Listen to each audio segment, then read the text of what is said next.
Thomas Dutronne, qui habite dans un quartier cossu de Paris, a révélé aux médias, le bonbon, pourquoi il n'a jamais voulu quitter la capitale.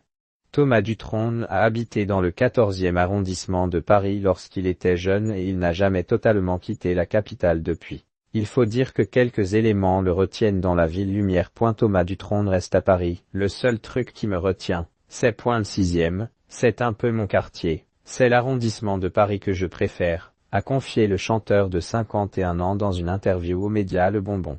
L'artiste apprécie les balades dans la capitale, les soirées dans les clubs de jazz et les après-midi dans les bars mythiques. Le Paris ancien m'émeut beaucoup.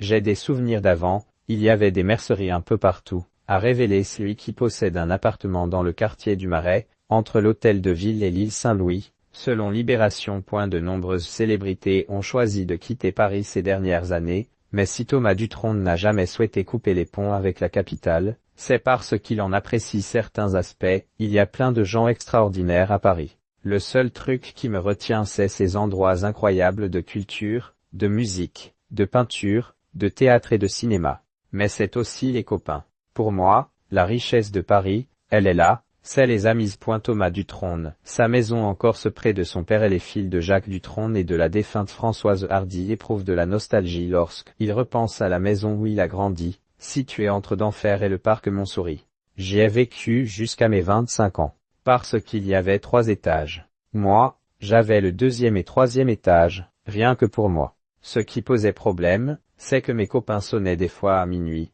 ils réveillaient ma mère, s'est-il remémoré.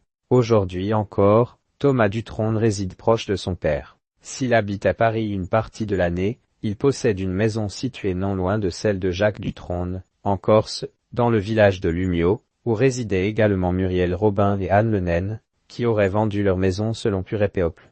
En Corse, vous vous sentez protégé. J'aime le caractère des Corses, leur attachement à leur culture, avait confié le quinquagénaire à Gala. Par ailleurs, ce lui permet de garder aussi un œil sur son père dont la santé devient fragile à 81 ans.